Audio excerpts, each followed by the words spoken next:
Assalamualaikum warahmatullahi wabarakatuh. Alhamdulillah hamdan katsiran thayyiban mubarakan fi kama yuhibbu rabbuna wa yarda. Asyhadu an la ilaha illallah wahdahu la syarikalah wa asyhadu anna Muhammadan abduhu wa rasuluh. Ya ayyuhalladzina amanu taqullaha haqqa tuqatih wa la tamutunna illa wa antum muslimun.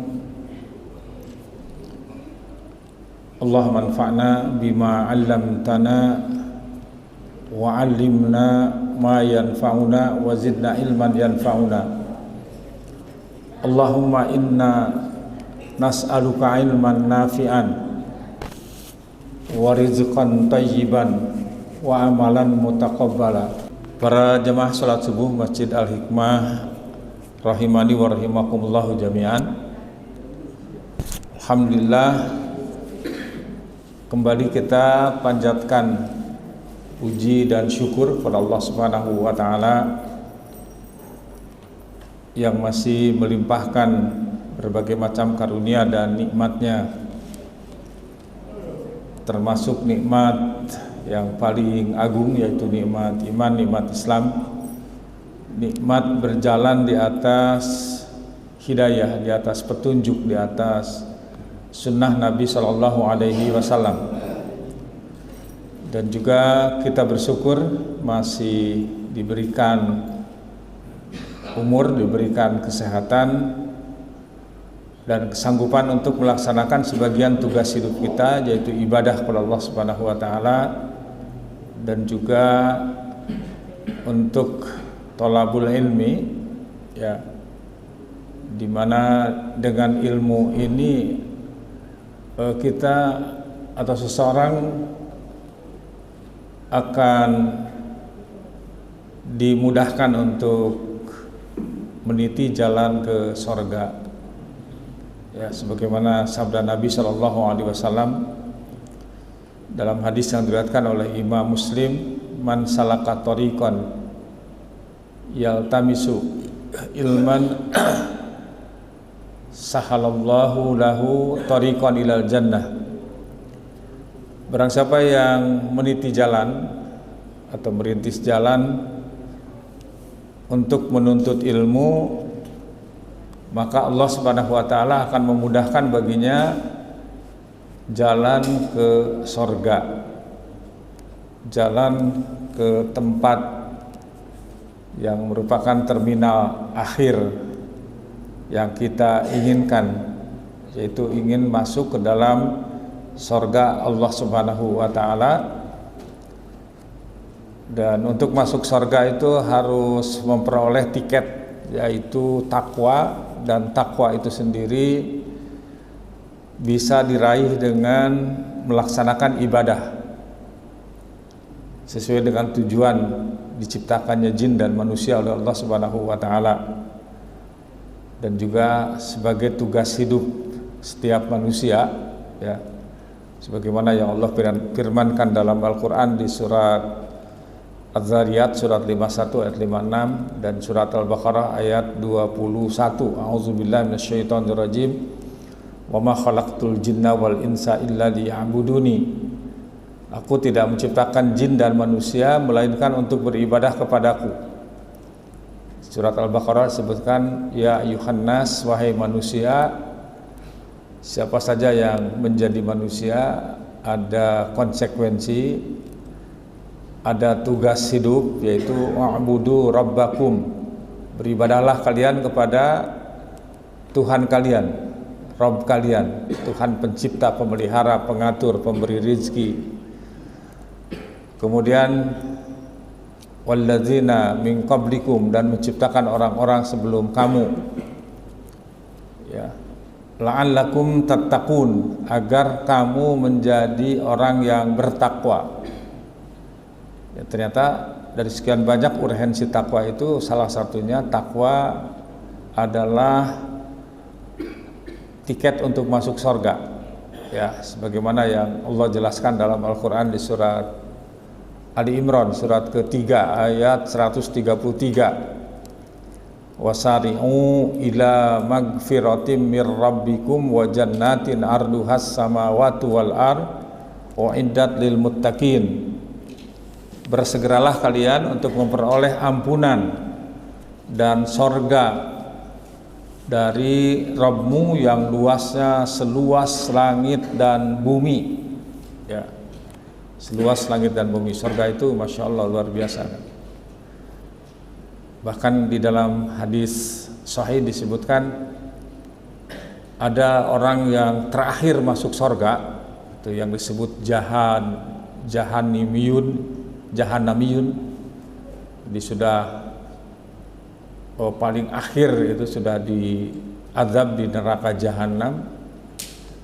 Ternyata masih ada dalam keyakinannya itu tauhid. Kemudian diangkat dan dimasukkan ke dalam sorga. Dia memperoleh derajat sorga yang paling rendah. Dijelaskan dalam hadis itu, sorga yang paling rendah itu tidak seperti istana, tidak sebesar gedung yang megah, hotel yang megah, tetapi setara dengan 11 kali luasnya bumi. Itu yang paling kecil. Ya, bagaimana lagi yang paling besar? Makanya Rasulullah SAW memerintahkan kepada kita ketika minta surga itu minta yang tertinggi. Itu surga apa? Firdaus. Ya, Firdaus. Itu peringkat yang paling tinggi. Nah, jadi takwa adalah tiket untuk masuk surga karena disebutkan uiddat maaf uiddat lil muttaqin, disediakan bagi orang-orang yang bertakwa. Nah, takwa tadi bisa diraih dengan ibadah kepada Allah Subhanahu wa taala. Dan ibadah itu terbagi menjadi dua, ada ibadah dalam artian yang khossah, yang sempit. Ada ibadah dalam artian yang amah, yang luas. Yang sempit itu yaitu pengabdian kepada Allah Subhanahu wa taala yang tata cara, acara dan upacaranya secara rinci sudah dijelaskan dalam Al-Qur'an dan hadis Nabi Shallallahu alaihi wasallam. Jadi ibadah dalam artian yang sempit ini tinggal mempraktekkan, tinggal melaksanakan, tinggal mengikuti apa yang disyariatkan oleh Allah Subhanahu wa taala melalui Rasulullah Shallallahu alaihi wasallam. Kemudian disebutkan juga yang kedua, ya, apa contoh ibadah yang sempit itu, yaitu thaharah yang sudah kita kaji dari kitab Sahih Fiqhus Sunnah bab thaharah yang pertama tentang definisi thaharah yang sudah kita kaji pada kajian yang lalu, dan terakhir adalah jenis-jenis thaharah. Ada thaharah hakikiyah, ada thaharah hukmiyah. Dan yang sekarang akan kita kaji adalah thaharah hakikiyah. Ya, itu pembahasan tentang macam-macam najis. Thaharah, salat, zakat, saum, haji, umroh, upacara kelahiran, upacara pernikahan, upacara kematian, dan yang lainnya itu sudah secara rinci dijelaskan dalam Al-Quran dan hadis Nabi Shallallahu alaihi wasallam. Kemudian yang kedua ada ibadah dalam artian yang amah, yang luas, meliputi. Kata Syekhul Islam Ibnu Taimiyah rahimahullahu taala, ibadah dalam artian yang luas itu adalah ismun jami likulli ma yuhibbuhullahu wa yardahu minal aqwal wal a'mal adh-dhahirah wal batinah, yaitu setiap aktivitas yang dicintai dan diridhoi oleh Allah Subhanahu wa taala, baik itu berupa ucapan ataupun berupa perbuatan yang lahir maupun yang batin, itu bisa termasuk ibadah. Kalau kita simpulkan, ibadah dalam artian yang luas adalah mencakup. Ibu-ibu jangan ceramah dulu, gantian.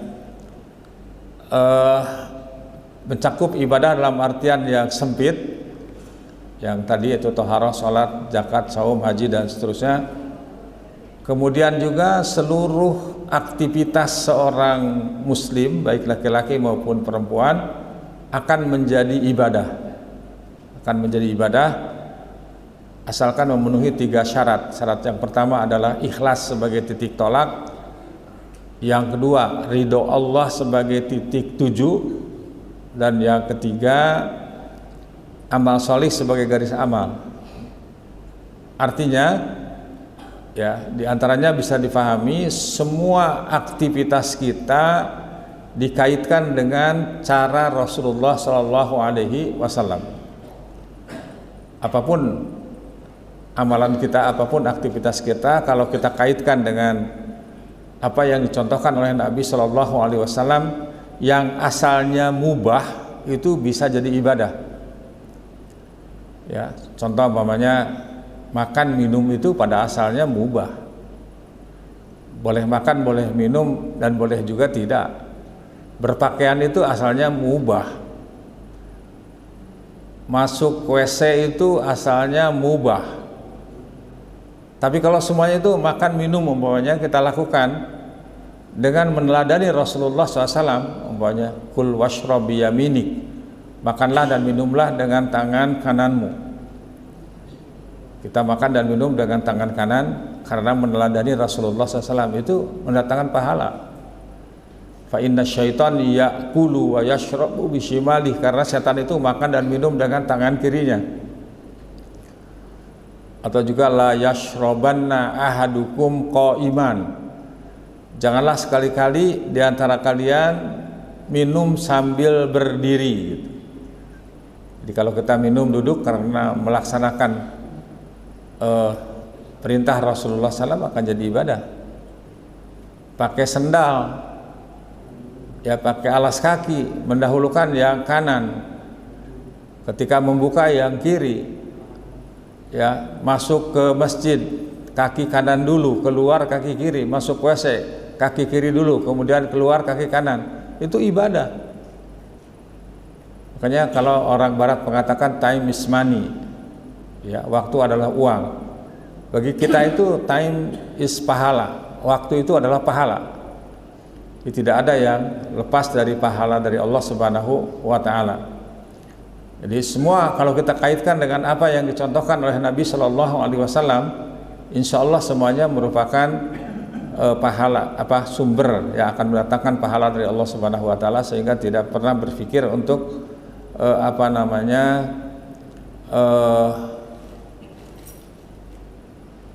berpikir untuk membuat cara-cara yang tidak dicontohkan oleh Rasulullah Shallallahu Alaihi Wasallam.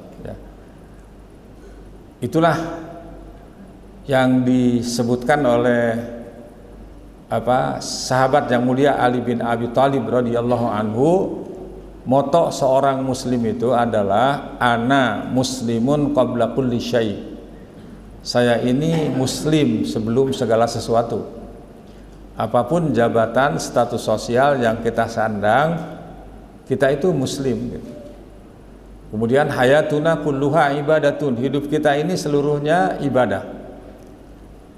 Jadi kadang-kadang saya suka berpikir kasihan gitu orang-orang yang hanya terjebak dalam rutinitas, pergi pagi, pulang, udah malam, di rumah istirahat sebentar, pagi-pagi udah jalan lagi. Ya, yang dikejar dunia, hasilnya bagaimana, bisa dapat dan bisa tidak. Sementara ibadah itu sesuatu yang dijanjikan oleh Allah Subhanahu wa Ta'ala dengan modal yang kecil, tenaga yang ringan, tapi pahalanya pasti. Contoh umpamanya 2 rakaat sebelum subuh itu lebih baik daripada dunia dan seisinya. Rakaatul fajri atau rakaatul fajri khairun minad dunya wa ma fiha. Atau juga sabda Rasulullah SAW, ada 2 kalimat yang ringan di lisan, ya, kemudian dicintai oleh Allah yang Maha Rahman, dan berat timbangannya di akhirat nanti. Apa itu? Subhanallah wa bihamdihi subhanallahil azim. Ya, Maha Suci Allah, dan dengan memujinya Maha Suci Allah yang Maha Agung. Itu hanya hitungan detik gitu kan. Tapi pahalanya tidak bisa dihitung. Ya. Kalimatani khafifatani fil lisan habibatani indar rahman sakilatani fil mizan. Dua kalimat yang enteng di lisan, kemudian dua kalimat yang paling dicintai oleh Allah yang Maha Pengasih, Maha Penyayang, dan berat timbangannya di akhirat nanti. Itu subhanallah wa bihamdi subhanallahil azim. Jadi kalau kita menyibukkan, membasahi bibir kita dengan itu semuanya, itu juga adalah ladang untuk memperoleh pahala dari Allah Subhanahu wa taala. Nah, para jemaah yang kata Allah Subhanahu wa taala, baik itu taharah, salat, zakat, saum, haji, umroh, semuanya sudah ditentukan caranya, ditentukan waktunya, ditentukan juga jenisnya, kemudian juga ditentukan tempatnya.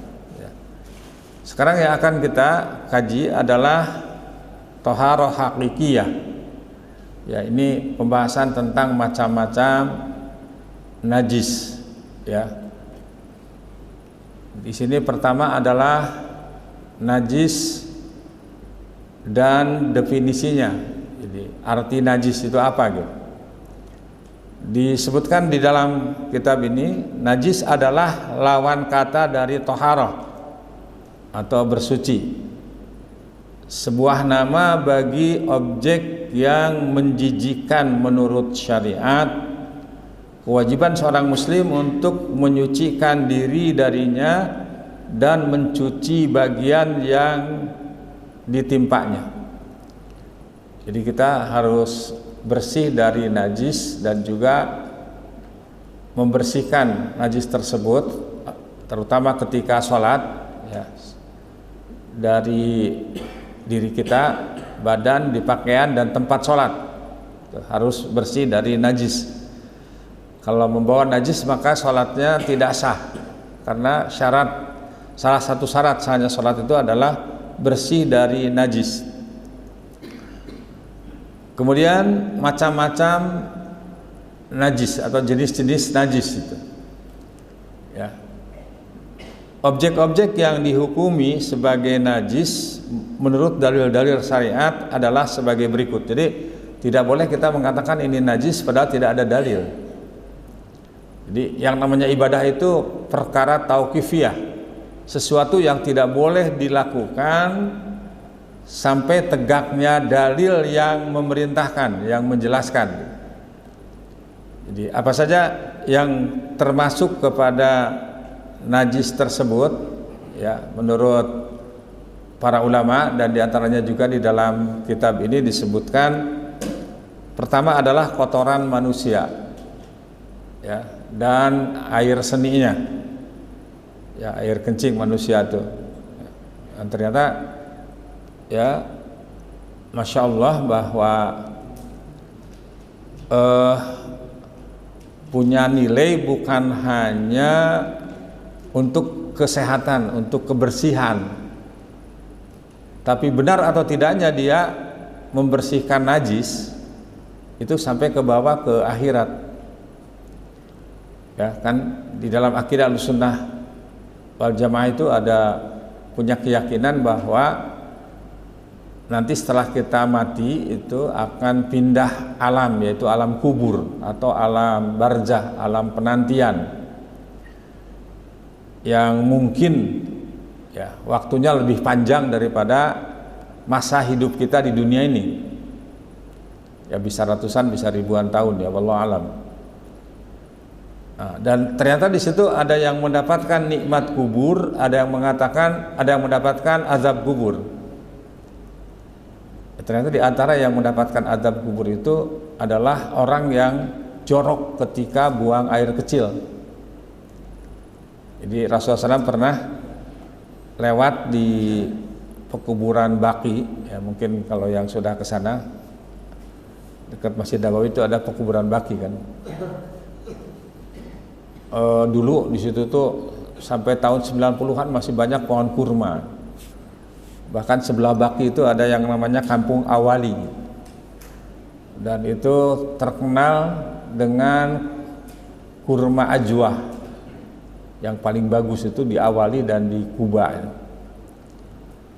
Dan Rasulullah lewat ke baki lantas memotong pelapah kurma. Ya, kita tahu kurma di sini juga ada di depan pohonnya. Buahnya yang belum ada ya.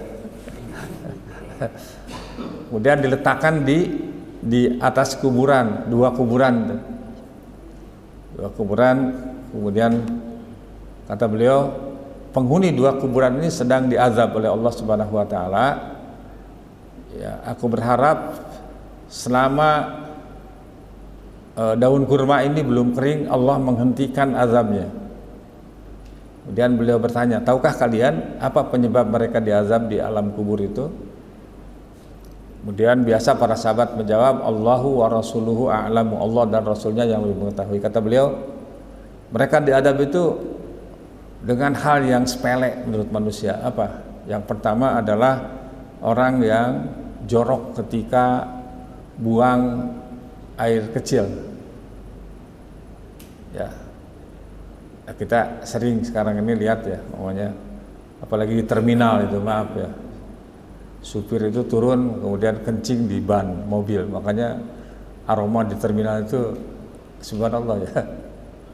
Atau kadang-kadang di jalan tol itu minggir, buka pintu kencing di situ, dan itu hampir dipastikan tidak bersuci.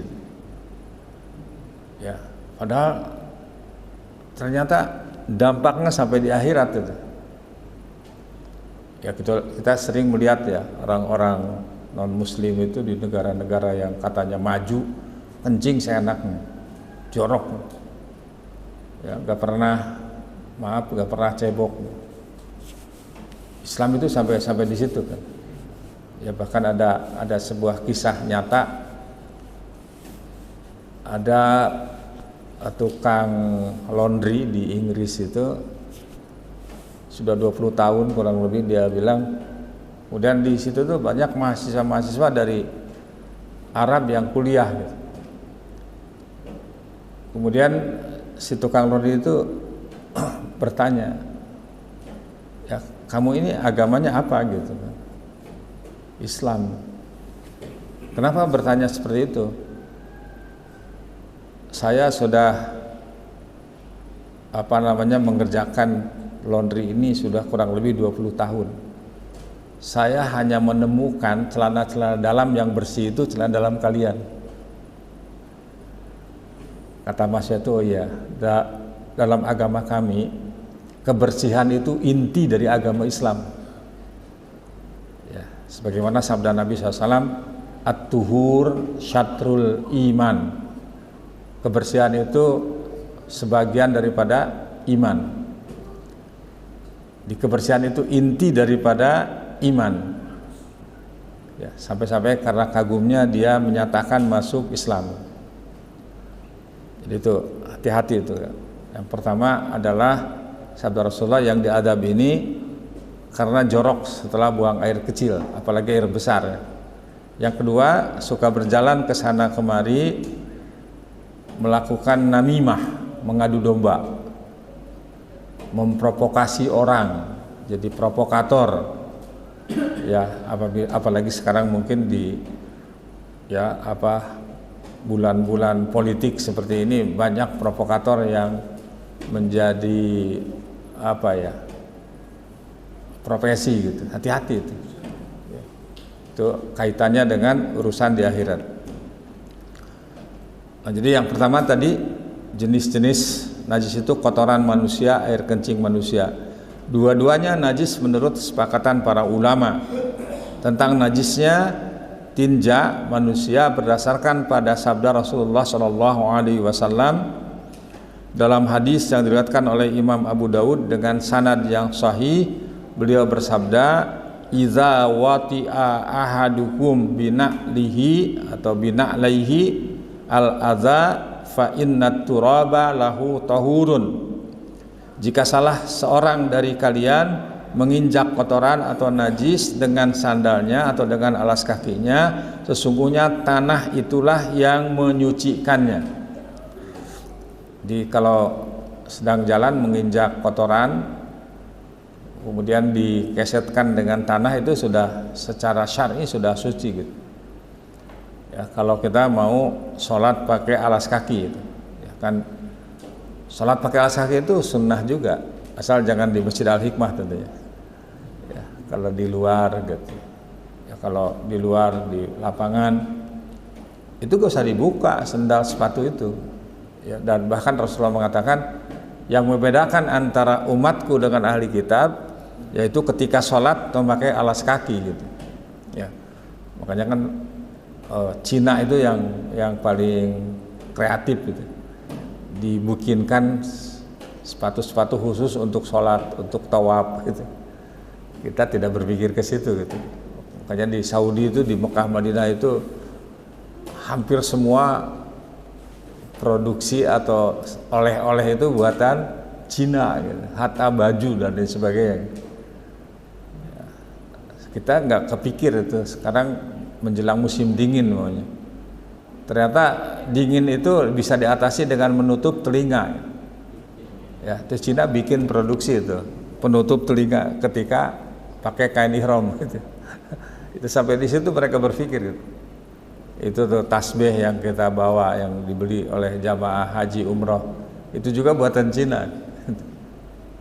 Ya, jadi itu ya, kembali bahwa tanah itu sebagai lahu tahur, ya, pensuci. Selain itu petunjuk lain yang mengisyaratkan najisnya tinja adalah keumuman hadis-hadis yang memerintahkan untuk bersuci dengan air. Pembahasannya nanti akan dijelaskan secara tersendiri. Sementara itu berkaitan dengan najisnya air kencing manusia, maka hal ini berdasarkan hadis riwayat Anas radhiyallahu anhu yang berbunyi ini apa namanya tentang kisah seorang Arab gunung yang masuk ke masjid kemudian kencing. Ya, dalam hadis yang diriwayatkan oleh Imam Bukhari dan Muslim dari sahabat Anas bin Malik radhiyallahu anhu, beliau menceritakan anna a'rabiyan bala fil masjid faqama ilaihi ba'dul qaum faqala Rasulullah sallallahu alaihi wasallam da'uhu wala tuzrimuhu qal falamma faragha da'a bidalwin min ma'in fasabbahu alaihi. Ada seorang badui kencing di dalam masjid, ya. Badui itu orang-orang Arab gunung yang tempat tinggalnya itu nomaden, pindah-pindah. Kalau kita lewat di padang pasir banyak itu tenda-tenda, kemah-kemah itu mereka. Ya, walaupun mobilnya itu ada yang pakai Rubicon, ada yang pakai mobil-mobil mewah itu dipakai ngangkut kurma itu. Di sana itu biasa, dipakai ngangkut sayur. Nah, itu orang Arab sampai sekarang itu masih begitu. Gitu kan. Mereka lebih senang pindah-pindah. Bahkan kalau kita ke Mekah itu lewat di daerah dekat Khalidiyah itu saya lihat ada perumahan bagus. Sebenarnya ini perumahan apa? Ini dulu zaman Raja Fahad. Ya, Allah yarham itu dibangun khusus untuk memfasilitasi mereka. Jadi biar tidak pindah-pindah, biar tidak hidup di padang pasir, di hutan, disuruh tinggal di situ gratis itu. Tapi nggak ada yang betah. Pada ditinggalin di rumah. Nah, jadi memang itu orang-orang Arab. Tiba-tiba dia datang ke masjid, ya, maka langsung kencing, ya. Faqama ilaihi ba'dul qaum ja'a arabiyan bala fil masjid. Datang seorang Arab badui, Arab gunung kencing di dalam masjid. Faqama ilaihi ba'dul qaum, maka sebagian orang menghampirinya. Jadi ya apa namanya, ada yang marah memaki-maki gitu, terlaluan kamu kencing di masjid. Faqala Rasulullah SAW, maka Rasulullah bersabda, da'uhu wa la tuzrimuhu. Ya, kata beliau, biarkan dia, jangan kalian hentikan. Jangan kalian hentikan, biarkan. Itu bijaksananya Rasulullah SAW, karena beliau tahu orang Baduy itu tidak tahu gitu masjid itu tempat apa gitu. Dia tidak langsung diponis gitu kan. Kata beliau, biarkan. Ya, jangan dihentikan. Kita bisa bayangkan ya, kalau lagi buang air kecil dihentikan, mungkin bisa mengganggu kesehatan, atau mungkin dia bisa lari lantas najisnya kemana-mana gitu, ke pakaiannya atau ke tempat-tempat yang lain. Qala, kemudian Anas meneruskan ceritanya, falamma farogo, maka tatkala orang Baduy itu selesai dari kencingnya, da'a bidalwin min ma fasabbahu alaihi. Ya, maka Rasulullah SAW meminta dibawakan seember air lalu mengguyurnya. Itu juga satu pelajaran bagaimana cara membersihkan air kencing. Kemudian setelah itu baru si Arab Baduy ini dipanggil oleh Rasulullah SAW, dijelaskan bahwa masjid itu tidak boleh dikotori. Masjid itu tempat sholat, tempat zikir, tempat membaca Al-Quran. Dan si Baduy itu menerima gitu, bahkan mendoakan Rasulullah SAW secara khusus, dan dia mengatakan yang lainnya tidak saya doakan ya, karena tersinggung, sakit hati gitu kan. Itu adalah juga salah satu cara dakwah Rasulullah SAW kepada siapa, dengan siapa kita berbicara. Jadi yang pertama, kedua adalah maaf tinja, air seni, yang ketiga madhi, yang keempat wadi. Apa itu madhi? Ya, disebutkan dalam beberapa kitab fikih, madhi itu adalah cairan lembut ya, al-ma'ul ladzid, lagi lengket keluar lantaran tersurutnya syahwat, seperti saat bercumbu atau mengimajinasikan proses jima atau keinginan untuk melakukannya. Tidak memancar, juga tidak diakhiri dengan kondisi tubuh yang berubah menjadi lemes. Jadi tiba-tiba keluar aja gitu, basah gitu. Itu adalah madhi ya, madhi. Kadang-kadang malah tidak disadari saat keluarnya, tahu-tahu basah aja. Cairan ini ada pada laki-laki dan perempuan, dan pada kaum wanita katanya lebih banyak gitu. Itu kata Ibnu Hajar Al-Asqalani dan Imam Nawawi gitu. Wallahu alam nih, ibu-ibu yang lebih tahu. Hukumnya najis berdasarkan kesepakatan para ulama. Oleh karena itu Rasulullah SAW memerintahkan untuk mencuci kemaluannya dari madhi. Dalam kitab As-Sahihain, yaitu Bukhari dan Muslim, disebutkan bahwa Nabi SAW berkata kepada orang yang bertanya tentang madhi, kata beliau, yagsilu zakarahu wa yatawaddau. Dia harus mencuci kemaluannya, kemudian berwudu. Ya, jadi apa namanya, najis, tapi tidak menyebabkan harus mandi. Kalau mani, tentang najisnya diperselisihkan oleh para ulama. Ada yang mengatakan najis, ada yang mengatakan tidak.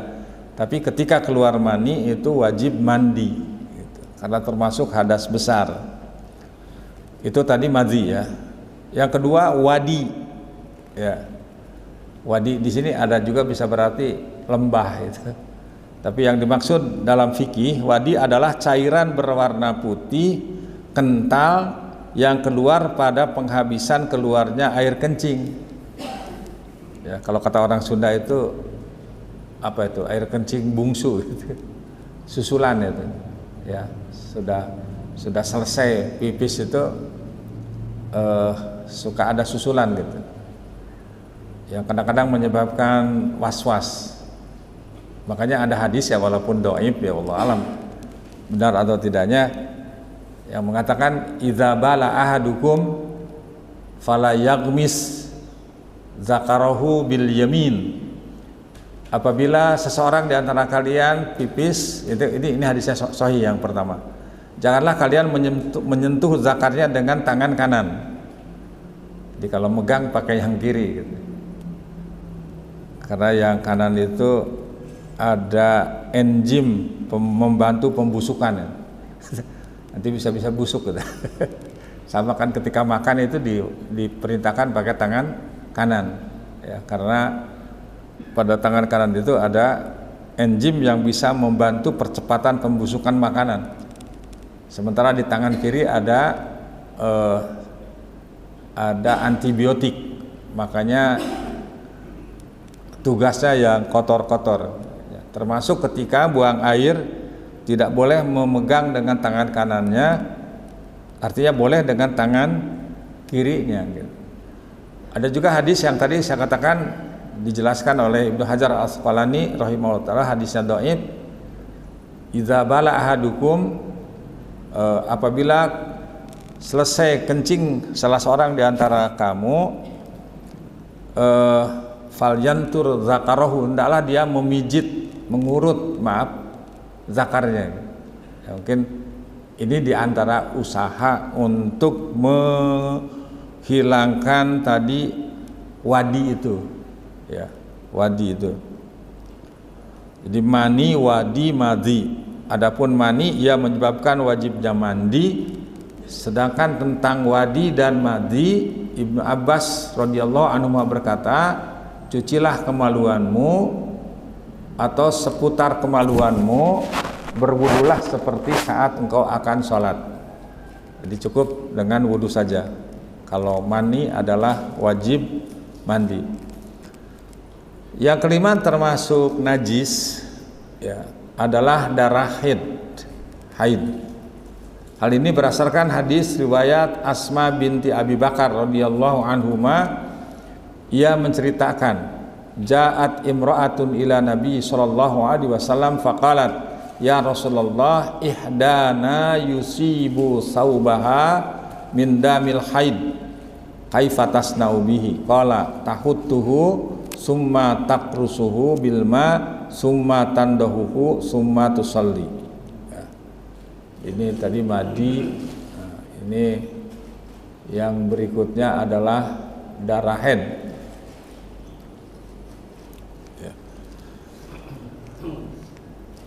Ada seorang wanita sahabiah mendatangi Nabi Shallallahu Alaihi Wasallam. Ia berkata, wahai Rasulullah, ada salah seorang dari kami yang pakaiannya terkena darah haid. Apa yang mesti dilakukannya? Maka beliau menjawab, hendaknya ia menggosoknya, kemudian mengeriknya dengan air dan memercikinya, baru kemudian dia mengerjakan sholat dengannya. Artinya harus berusaha untuk membersihkan darah haid tersebut. Ini berdasarkan hadis muttafaqun alaih, hadis riwayat Bukhari dan Muslim.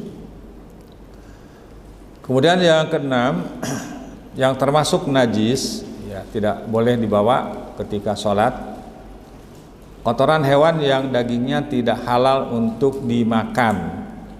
Hal ini berdasarkan hadis riwayat Abdullah bin Mas'ud. Ia berkata, ya, yang hewan yang tidak boleh dimakan itu apa? Babi. Apalagi? Ya, anjing. Ya. Ada yang mengatakan anjing itu halal, tapi ketika makan tidak boleh menyentuh tenggorokan. Haram-haram juga ya. Sama dengan kodok gitu. Ada yang mengatakan kodok itu halal atau haram. Ya, apa tuh kodok? Suike ya. Tidak ada nas yang mengatakan kodok itu haram, tetapi Rasulullah ketika ditanya oleh seorang tabib mau mengobati pasiennya dengan kodok, Rasulullah melarang membunuh kodok. Artinya kalau mau makan kodok, masuk hidup keluar hidup. Jadi kalau mati itu nggak boleh. Ya. Itu termasuk apa namanya? Kemudian juga binatang yang bertaring, burung yang punya cakar yang kuat gitu. Ini berdasarkan hadis dari sahabat Abdullah bin Mas'ud radhiyallahu anhu, dia bercerita dan Nabi sallallahu alaihi wasallam an yatabarraza faqala i'tini bisalasati ahjarin fawajadtu lahu hajaraini warausata himarin faamsakal hajaraini wa torohar rausata wa qala hiya rizun. Nabi Shallallahu alaihi wasallam ingin membuang hajatnya. Beliau berkata, bawakan kepadaku 3 batu. Kemudian si sahabat Ibnu Mas'ud ini hanya mendapatkan 2 batu, ya, apa namanya? Saya hanya mendapatkan 2 batu dan kotoran keledai. Beliau mengambil 2 batu tersebut dan membuang kotoran dengan mengatakan ia adalah najis. Jadi ini kan salah satu cara ketika buang air tidak ada air untuk bersuci, maka namanya istijmar, bersuci dengan 3 batu gitu. Apakah boleh dengan tisu? Boleh, tapi batu dulu kalau ada. Karena di padang pasir gampangan cari batu daripada cari tisu. Islam ini kan mudah, ya. Inna hadzal din yusrun. Sungguhnya agama Islam ini mudah. Yang paling mudah di sana mencari batu. Gitu. Nah, ini juga di antara salah satu kelengkapan agama Islam. Kan pernah sahabat yang mulia Salman Al-Farisi radhiyallahu anhu itu ketemu dengan orang Yahudi, ya. Yahudi asli, ini bukan Yahudi Zionis. Ya, dia bertanya kepada sahabat Salman radhiyallahu anhu, benarkah Nabi kamu mengajarkan segala sesuatu? Artinya bahwa Islam itu sangat lengkap. Kata dia, iya. Nabi kami hatta mengajarkan bagaimana adab buang air. Kami dilarang ketika buang air besar atau kecil menghadap atau membelakangi kiblat. Coba lihat lagi di rumah WC-nya menghadap membelakangi kiblat enggak? Kalau bikin rumah kita harus hati-hati itu. Kemudian juga Nabi kami mengajarkan kepada kami bagaimana cara bersuci ketika tidak ada air. Ya. Ini tadi dengan tiga batu. Nah, kisah yang diriwayatkan dalam hadis muttafaqun alaihi ini dari sahabat Abdullah bin Mas'ud, Rasulullah pernah buang air, tidak ada air untuk bersuci, kemudian minta 3 batu, yang didapatkan hanya 2, yang satunya kotoran himar yang sudah membatu gitu. Oleh Rasulullah, yang 2 diambil, kotoran himarnya dibuang. Kenapa? Kata beliau, karena itu adalah hiyarizun, itu adalah najis gitu. Itu makanya dulu saya suka bilang sama para jamaah haji, ketika ini kan keledai kampung itu dilarang untuk dimakan. Nah, kotorannya juga najis. Saya dulu ketika mau haji kepada jamaah itu suka duluan, kalau sekarang masih nggak perlu.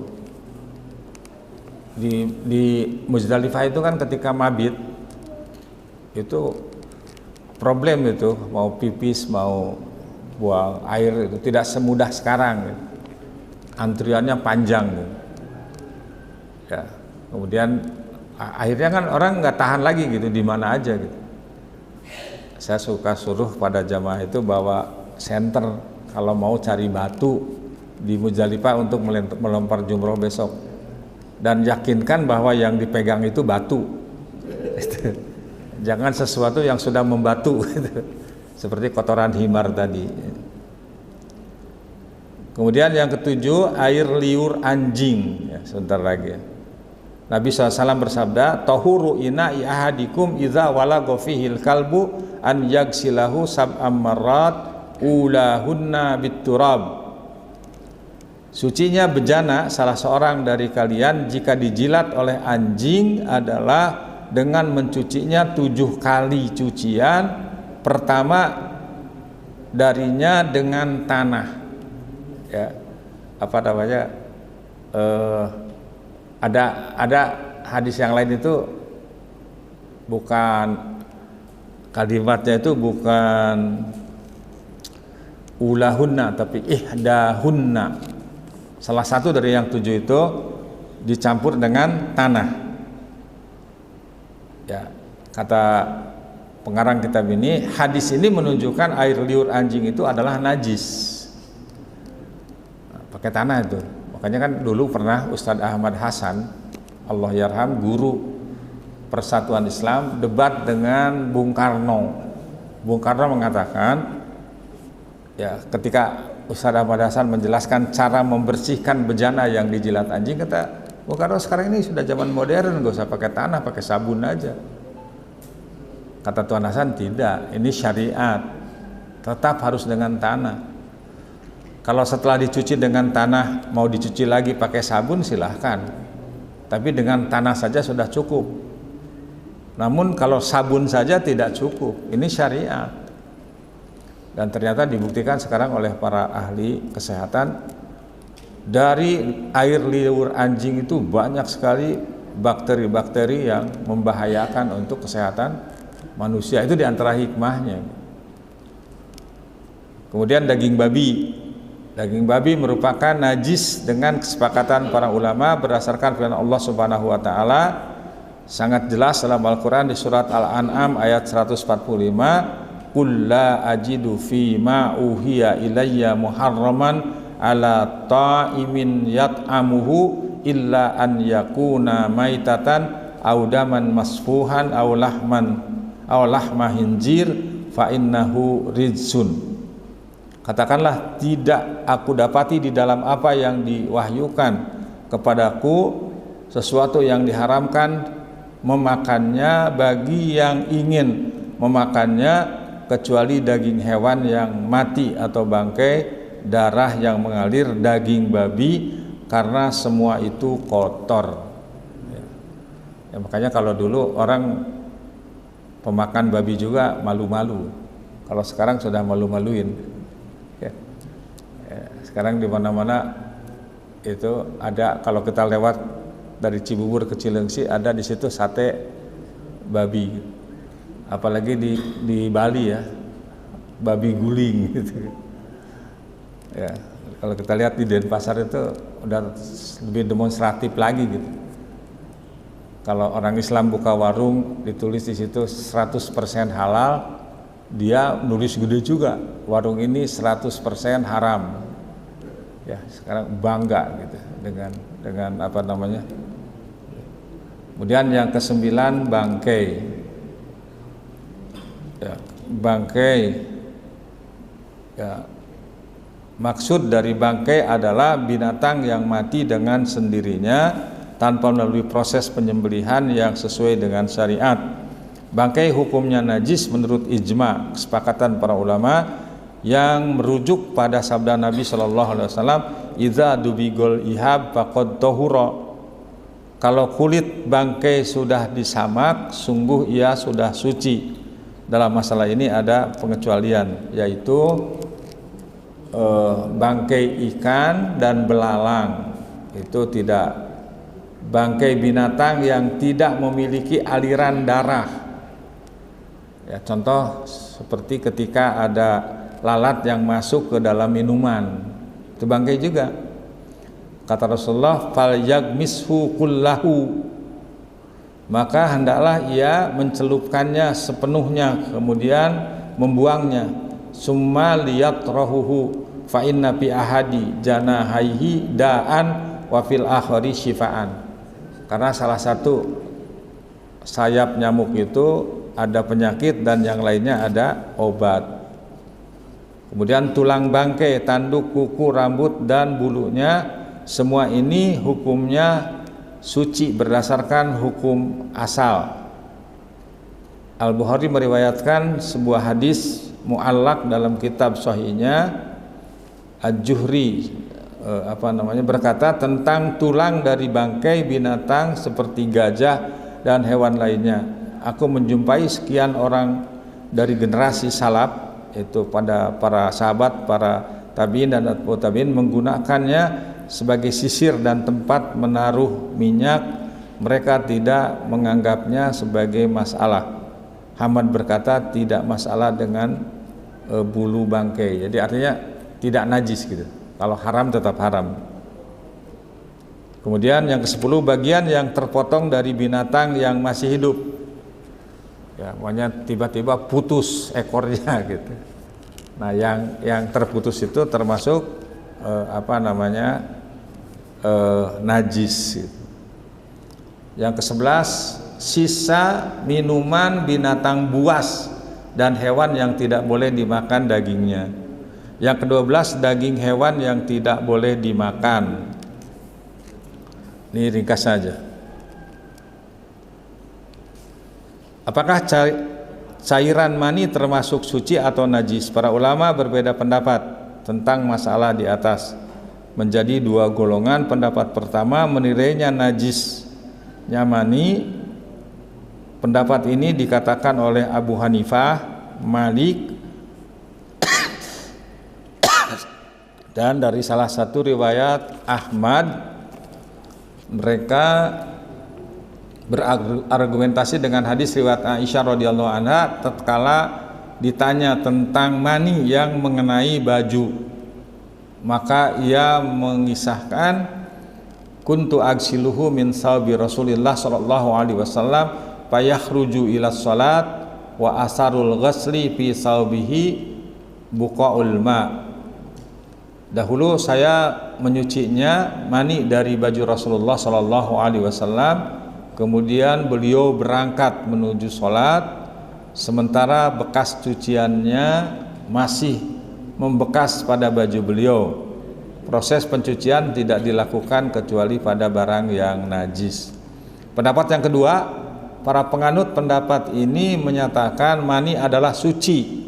Di antara ulama yang menyatakannya adalah Imam Asy-Syafi'i dan Daud.